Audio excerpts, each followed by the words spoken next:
Wellness Week Live. I got a special guest on today, a friend of mine, Keith. He is a therapist, an RN, and we're going to be talking today about vaccinations, especially this time of year when it's the cold and flu season. And I wanted to have him on. Keith, thank you for coming on Wellness Week Live. How are you? I'm doing great. You're welcome. Glad to be here. Oh, yeah, thanks, man. And just FYI to all the viewers, as I always stipulate all the shows, we're just two friends talking. We're not giving any medical advice. Always check with your healthcare professional. So Keith, a while back, a couple days ago, whatever, you and I were on a social media thread, and you had posted something about vaccinations. And I said, oh, boy, the third rail, especially this time of year. You know, everyone has their opinions about vaccination. It's kind of a loaded question, but I'm a proponent of kind of what I said earlier. Hey, look, I didn't go to medical school. I'm a DJ. So I'm going to trust that doctors and nurses and scientists probably know a little bit more about vaccines than I do, even though I like to read and go on YouTube. So like for starters, I got the flu vaccine this year. I mean, I don't know. Do you get the flu vaccine, or are you a proponent of it, I should say? I am. I get it every year, but I will tell you, early in my life, I was not a vaccine taker. When my daughter was born in 2011, she was 1 pound and 10 ounces, and it was recommended that we get all the adult vaccinations needed to protect her, and that made it kind of an easy decision for us. So ever since then, I've been getting flu vaccines yearly, and right. Also with the recent COVID stuff. But yeah, I flu think vaccines are important. I mean, I work with older adults too, right. Which is important because I don't so much get it for me as I do for the people I work with, and because older adults are more vulnerable. So I don't think it's right to ride the subway and then see them and not be vaccinated. Yeah, and I think you bring up an important point, and I'm not going to say the name of the particular vaccine. We'll just, but there are, people that I think erroneously say, well, I don't want to take that vaccine. You know which one I'm talking about. It's my body, my choice. And my retort to that is, well, not exactly, because if, this is not something where like you're putting a tattoo on your arm. Okay, you want to put a tattoo of something that's whatever, gross or insensitive. That's literally on you. But if I'm sneezing into the air, I'm coughing in the air, now your problem is my problem. So, go read history. I mean, bubonic plague, et cetera, polio, whatever. I mean, airborne viruses. So that's why that vaccine from a few years back was really important to get. Because again, it's me sneezing in the air, and I would make the same argument about like to your point about flu vaccine or whatever, anything that's communicable, air, touch, whatever. It's a different ball game. You want to I don't know, pierce your eye in your head and you knock yourself out, but your cough should not be my cough. Like go, take care of yourself. I mean, so yeah. I mean, what do you think about that? Well, I mean, it's a harsh way to say it, but people who choose to not get vaccinated, especially those that have parents that are elderly, it's really a selfish decision not to get vaccinated. Now, I understand some people can't for allergic reasons and things of that nature, which is a different story. But just choosing to believe something you read on the internet about there's some sort of scam or chip being injected or all these ideas that come out of the internet that it could be really detrimental. And we got lucky this last time. I mean, lucky, we lost, I don't know, whatever, just over 1 million people, but right. It wasn't really that lucky, but it could have been much worse. And technology is so fast now that people were scared of those new vaccines. But it's to me, it's a selfish thing, and it's very unselfish to get the vaccine. Now, when you're older, 65 and older, you really should get vaccines. I'm sorry, you said you shouldn't, or you should? No, you should, right? Yeah. Older adults, we recommend they get the pneumonia vaccine once every 5 years and at least up until 65. Obviously, you would speak to your doctor individually because some people are different depending on what comorbidities they have. But the flu shot's like a given. Every year you get it. And some people are allergic to eggs, but a lot of that really doesn't affect a lot of people, their allergy to eggs. So the doctors can, speak with their doctor and get that type of vaccine. Under supervision of their doctor, but it's I think also selfless act.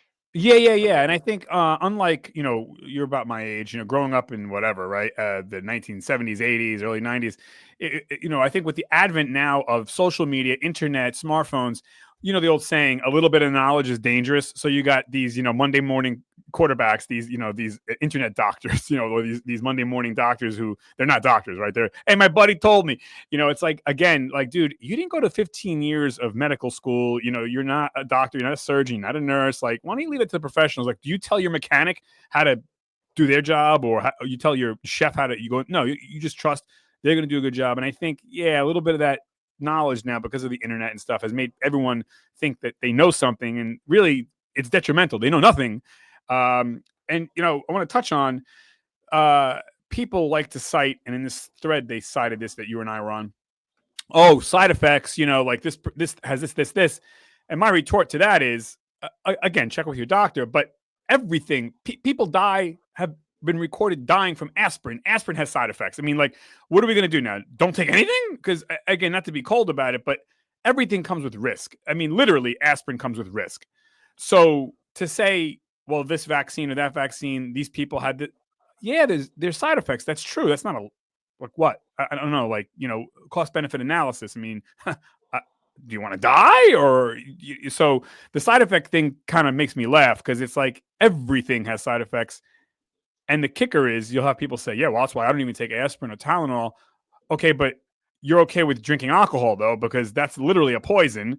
Nope, no problem there. We're good there. But, like, you give your kids that, like, and you know what I'm saying? It's like, it's the irony is just too funny. Well, it's not funny, it's sad. But I mean, like, do you find that the people that you work with or come in contact with have apprehensions about the whole, like, side effect thing? Um, Not when it comes to vaccines. I think that, the one big one that everybody talks about, and I'm sensitive to. I have a daughter who's on the autism spectrum, and people tend to think, or there's, a whole rumor mill on the internet that vaccines early cause autism. I know we're talking about the flu vaccine today, but that's kind of one of the big ones. That one kind of stings a little bit, like, because I believe in vaccines, and now I kind of have people telling me that because I vaccinated my kid when she was young, that I might have contributed to her getting autism. Now, her doctors are telling us that is not the case. There's nothing that we did Right, to cause her autism. It's just, bad luck the way the brain fires. So, right, but I mean, as far as side effects from the vaccines themselves, I mean, shot site pain, but if you put an ice cube on it, it goes away. right, There's right. really some people get a little bit of fever and stuff like that, and then my daughter tends to get a little bit of a fever when she gets vaccinated, the flu vaccine every year for an hour or so after she gets it, Okay. sometime at night.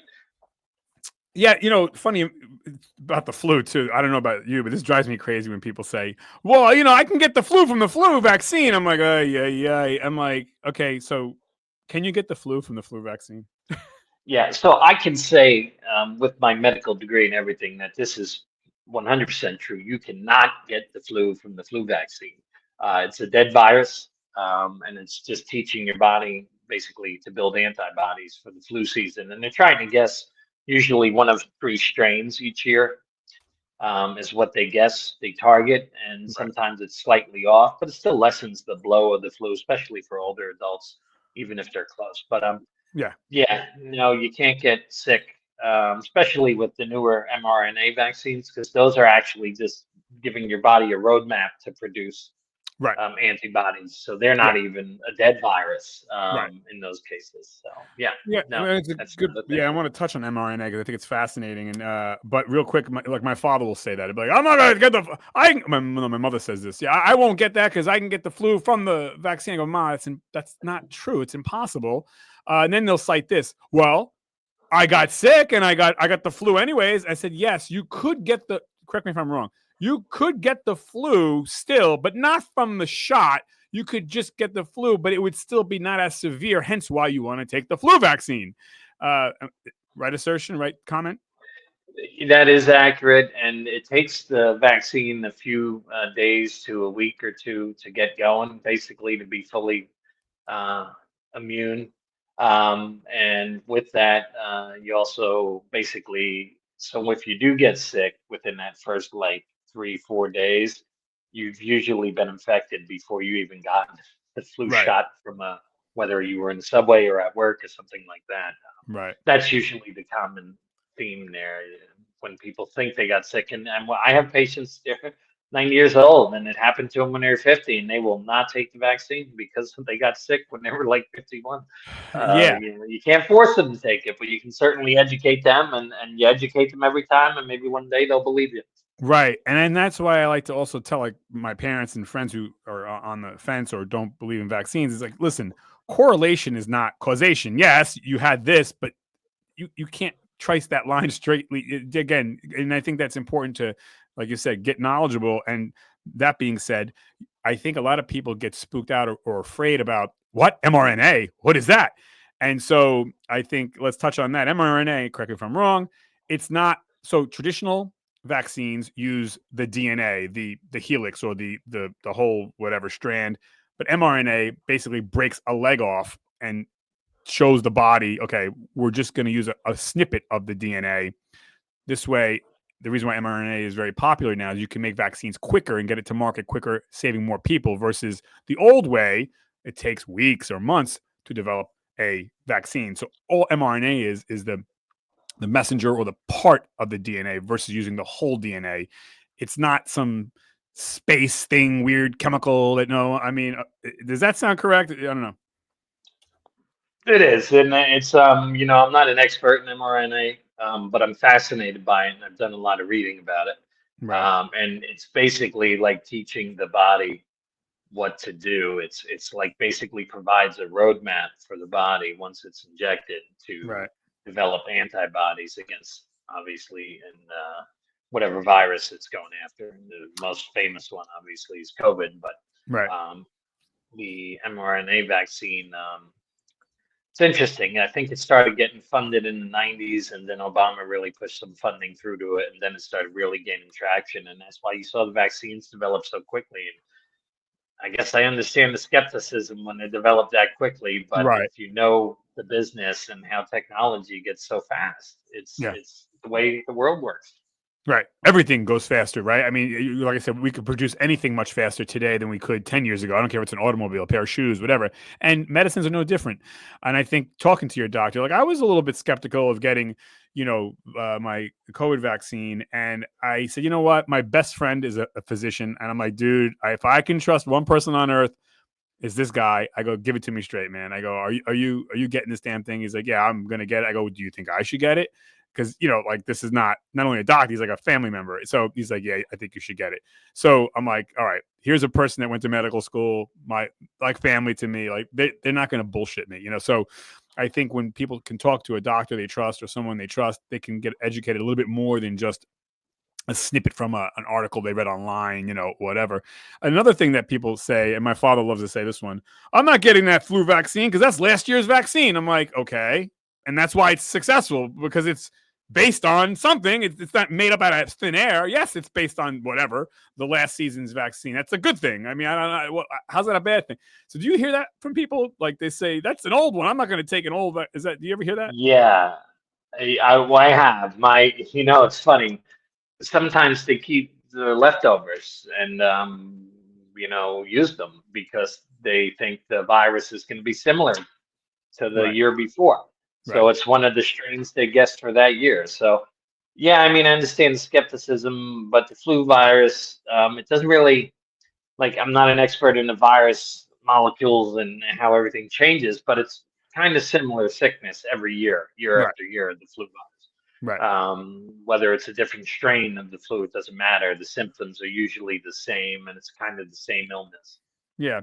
I think the other thing too is, and you just kind of said it before, I think people think that the a vaccine itself is the cure when the irony is it's not. The vaccine is only doing 50%. The other 50% is the vaccine is like a wanted poster to our immune cells, which are like the army and police, and that vaccine teaches our body, shows our body how to defend itself. It's not necessarily the vaccine in and of itself, but it's that the collaboration between the vaccine and the immune system. So I think sometimes people might think like, oh, it's the shot. Shots half of the equation. The shot shows the body, this is what you want to target, this is what you want to hit. Right? Does that sound correct? Well, that's exactly right, right? Like there's a lot going on in your arteries and your blood vessels and everything, right? And there's all these puzzle pieces, basically. Like for example, with insulin, right? Insulin's the key to open up the door to release sugar into your muscles to Right. use for energy. So there's all these different parts, and the vaccine's no different. Like it's going into the body, it's saying here is a foreign substance, build antibodies against it, and then it does, and then it says, okay, now remember this, if you see this around here again, send your your killer T cells or whatever after it and attack it. So Right. yeah, but it is, I've always been fascinated by how fast and what the body does with the fluids in it, right? Like it sends the blood to the lungs and the heart, sends it through the body all the way into these tiny little vessels. And Yeah. then you have two sets of vessels sucking part of the fluid back up, and the blood vessels sucking the blood back up, and the Right. lymphatic vessels. It's just fascinating Oh, how it happens and yeah. how quick it happens. Yeah. It's just Milliseconds. amazing. And Yeah, yeah, and it's almost like our. I try to tell people you have to think of the immune system as each immune cell. The cells have their own little brains. They're almost like little people, and this is why that vaccine is like again a wanted poster showing the photo to the troops that are in your body and says, "Oh, that's what we got to look for," or something similar. Cool, got it. That's literally the information that is being fed to the body, the little trillions of brains that we have. When you think about it like that, I think people might be able to grasp that. I don't know. There's a great book that I read, and I highly recommend anybody to read it. It's a New York Times bestseller. You might have seen it or read it. It's called Immune, and it's a great book. It's a big picture book, and it's written for lay people, and it teaches us lay people that are not in the medical industry about the immune system and how it works. What is a killer T cell? What is a antibody? What is ATP? What all these things, and it's all there's a lot of drawings and cartoons, and it's not written for children, but it really makes it much more easy to absorb and understand what our bodies are doing and capable of. And I read that a while back, and I was like, wow, it was a great read. And kind of to our conversation about the vaccine is really information for the body, because our bodies can not only fight the flu, but our bodies can also fight cancers and other things too, as you know. So to your point, our body is more fascinating than this outer space. I mean, you don't got to look too far for something that's awe inspiring. But I agree. I yeah. agree. So, in closing, what would you like people to know this flu season about getting shots, vaccines? Because you're out there on the front lines. Yeah. So honestly, by now they should have had their flu shot. But it's you always got to speak to your doctor. And if people aren't seeing a doctor regularly, like I'm 48, but I see my doctor once a year at least Yep. for a physical. Yep. It's important. One of the things, I'm a geriatric social worker and obviously an RN as well. So I work with older adults. And, we recommend they get the flu shot all the time. They're vulnerable. They can get the flu, and quite frankly, they can die. Yeah. And we've seen it. It's quite common. Flu is the death sentence for people that are 70 and over or 65 and older with multiple comorbidities and diabetes and all that. Right. So it's I would recommend people don't believe everything they read during their 15 or 30 seconds of internet research, Yeah. and Yeah. really speak to their doctor, because I'll tell you, I have not met one doctor. Now, granted, I only worked with like six of them in the 2 years during COVID. Um, I worked with six different medical doctors, but not one of them recommended not taking the vaccine. Yeah. Yeah. I know there are some doctors out there that question everything, Right. but most doctors in the business are not out to get you. They're not out to make big pharma money, and they're not Yeah. out to kill you. The government's not out to kill you either. They would Right. do it with the water system, I would assume, rather than Yeah. vaccines. But Yeah. who knows? Right. Right. By the way, real quick in closing though, do you see that older adults are also getting pneumonia vaccines and RSV too, or is it just kind of flu Well, vaccines? they don't get the pneumonia after 65 because they're good to go at that point for some reason. And that, again, I'm not an expert in it, but we tell them to get it every 5 years. And some people who have battled pneumonia in the past or recurring. I have a relative who's gotten pneumonia multiple times, and he's only 53. He has to get the vaccine more often for some reason. So it's they get it to a certain point, and then they stop at 65 usually, unless their doctor recommends for whatever reason to get it.